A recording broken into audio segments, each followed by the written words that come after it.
everyone, and welcome back to my channel. In the last video, we talked about Anne's life and death in the concentration camp. In this video, we are going to continue with the story because Otto Frank, her father, returned with her diary after the war. Now that he was free, Otto Frank only wanted to know two things. Were Edith, Margot, and Anne still alive?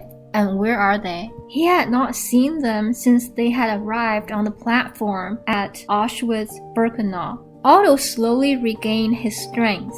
As soon as he was sufficiently recovered, there was nothing he wanted more than to return to the Netherlands. But that was not possible because there was still a lot of fighting going on in many countries. In March 1945, Otto Frank traveled with a group of around 800 survivors to Odessa in the former Soviet Union and the present-day Ukraine.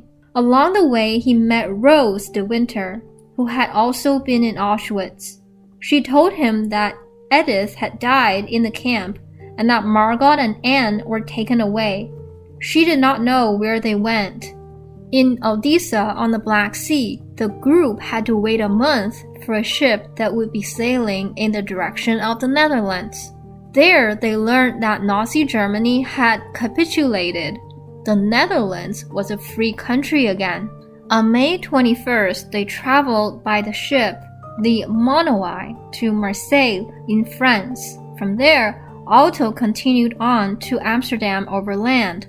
The journey took a long time as there wasn't much transport available, and in the Netherlands itself, the bridges were destroyed. He finally returned to Amsterdam on June 3rd. Otto immediately went to Jan and Miep Gies. They were so happy to see him and mourned Edith's death with him. They told him that Johannes Kleiman and Victor Kugler had survived the war.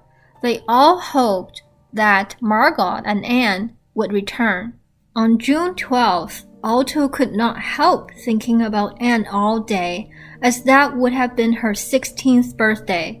Was she still alive? And Margot? Otto would regularly go to Amsterdam Central Station to ask people returning from the camps if they had seen Anne and Margot. He also checked the Red Cross lists.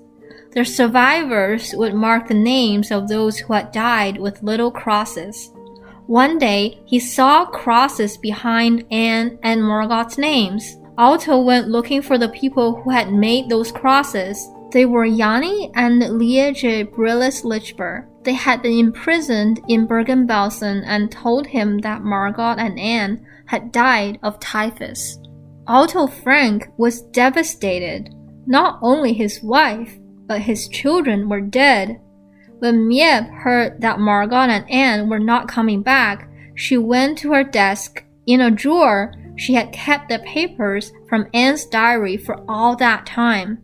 Miep and Beb had found them on the floors of the secret annex after everyone had been arrested. Miep had hoped to be able to return them to Anne after the war. Now she gave the entire package to Anne's father. Otto could not read the diaries right away. His grief was too much. But when he did start reading them a month later, he found it very difficult to stop.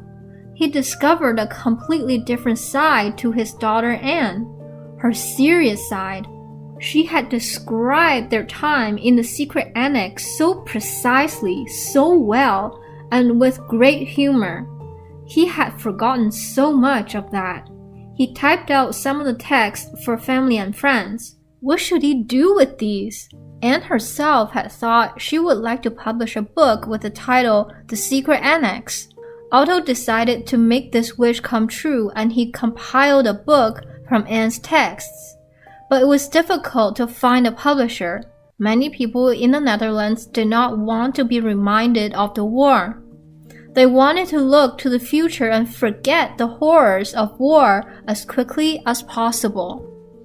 Through a friend of Otto's, the manuscript ended up in the hands of Jan and Annie Romain, two well-known historians. Jan Romain read it in one sitting and was very impressed. He wrote an article praising it that was printed on the front page of the newspaper Het Parool. when I finished reading it, it was night, and I was amazed that the light was still burning, that bread and tea were still available, that I did not hear the roar of aircraft overhead or the marching of soldiers' boots on the street. I was so caught up and brought back to that unreal world that is now almost a year behind us.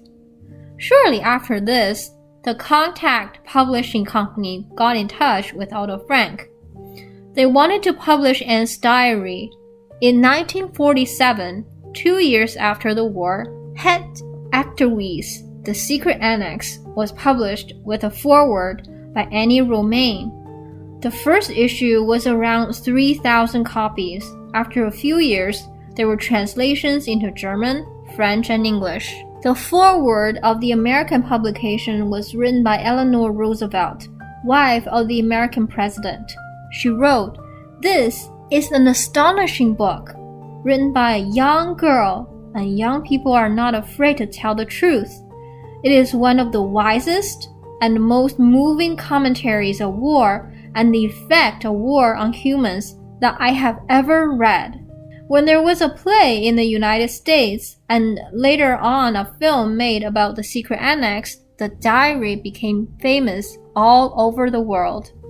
Ultimately, Otto Frank did not want to live in Amsterdam anymore because for him there were so many memories attached to the secret annex. "I cannot bear to see it anymore," he said in an interview. In 1952, he moved to Switzerland, where his mother and sister Lenny and Lenny's family still lived. A year later, he married Frizzy Geringer, who along with her daughter Eva had also survived Auschwitz. Otto Frank spent the rest of his life promoting Anne's diary. More and more people wanted to see the place where Anne wrote her diary for themselves. Funds were collected to conserve the hiding place and open it to the public.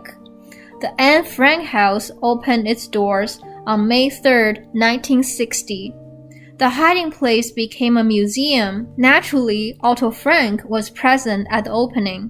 Moved to tears, he said, "I beg your forgiveness. I cannot speak any longer, but the thought of what happened here is too much for me." He then thanked everyone briefly, but very sincerely, for their support. Otto and Frizzy received thousands of letters from all over the world from readers who were very moved by Anne's diary. They corresponded with some of these for many years and became friends. Otto felt that Anne had given him the task of devoting himself to reconciliation and human rights. He was to fight discrimination and prejudice. Otto's belief was that everyone should do this. Shortly before he died in 1980, he wrote, "Young people in particular want to know how these terrible events could ever have come about. I will answer them as best I can. At the end, I often write, I hope that Anne's book will stay with you in your later life so that you will work for cooperation and peace, as far as this is possible in your immediate environment."